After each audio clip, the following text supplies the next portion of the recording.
Hello and greetings from Kuala Lumpur.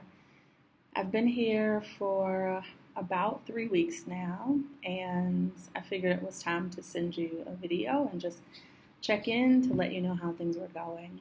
I also just wanted to take a moment to pause because, if many of you have been following my pictures on Facebook, you've probably seen that I'm having the time of my life, and I am, quite frankly.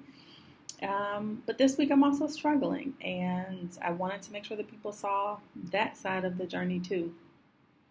I woke up this morning and realized that over the last 4 days or so that I had not left my room, with the exception of going to get food. And I realized that this is what they warned us about. And they warned us that, after making such a drastic life move, that we'd just be operating off of adrenaline. And we'd be so excited to be here, and we'd be having so much fun, we'd be staying up late and doing all these great things. And then we would crash and we would hit a wall. And that's exactly what has happened. And so what I'm finding is that I'm at this really strange intersection of contradictions. I miss my family, I miss my friends, but I have no desire right now to go back to the United States. I miss my bed, I miss my puppies, I miss just the comforts of home, and I'm finding myself literally, eating or getting anything I can just because it's home.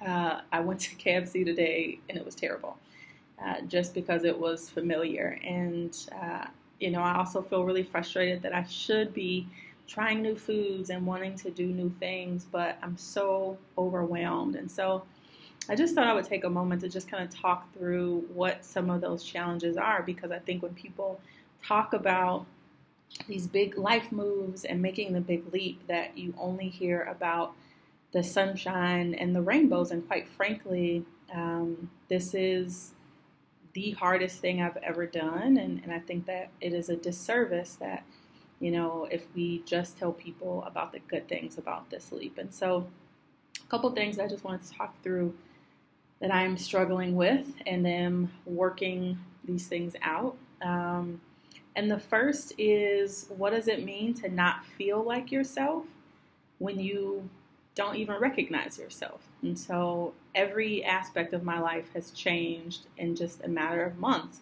So I quit my job, I launched my business full time, I ended a 3-year relationship, I left my dogs, I sold my car, I sold all my belongings. I literally have changed everything about my life in just a few short months. And so to think that that wouldn't feel strange, I think was an illusion. And so now the reality of that different life is setting in. And so what does it mean to have all new friends surrounding me every day? And what does it mean to be in 80-degree weather every day? And yes, that should be a good thing, and it should be really exciting, but it's also just really different because it's February and it's 80 degrees every single day.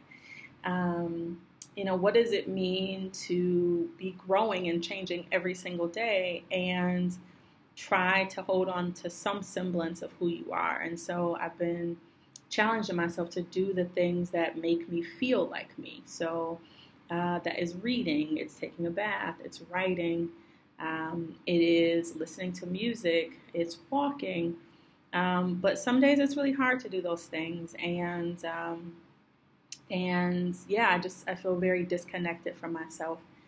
And so one of the things that I did today that was a success was I got a new journal. And for those of you who joined me at my going away party, you might remember that I had friends and family write messages in the Dr. Seuss book, Oh, the Places You'll Go. And when I saw that book a few months ago in the bookstore, it really reminded me of this journey that I was on. And so I'm scouring them all in the bookstore looking for a new journal, because I've literally written in every page of mine. And I found an Oh, the Places You'll Go journal. And so in a very, very small way, that was, for me, a signal from the universe that I'm going to be okay and that I'm just far from home. I'm literally over 9,000 miles away from home, and it feels like it. And so even just being able to write in this new journal, I promise you, I've been writing on the back of napkins over the past couple of days because there were all these emotions and feelings pouring out of me and I didn't have a place to put them. And so in that small way, I started to feel a little bit better. I also just went and walked, and that made me feel better. And I got a healthy smoothie, and that made me feel better. And so what I don't want you to do is see this video and think that, I'm in a bad place. But what I did want to do is just take a moment to let anybody know who even might be thinking about this, that as challenging as this period might be, it is still the best decision I've ever made. And what I'm realizing is that I'm just getting to know a very different version of myself. And so, don't be fooled by all the pictures on Facebook and all the amazingness of this journey, because while it is really amazing, it is also really scary and really challenging. And I'm literally figuring this shit out every day. So I just wanted to say hello, but I also just wanted to check in and just let you guys know that I am really finding my way, and I appreciate all the calls and the messages and all the support that you guys have given me from all the way back at home. So I miss you all. I look forward to talking to you soon, and I can't wait to stay connected to you guys. So hope you guys have a great day, and I'll talk to you soon.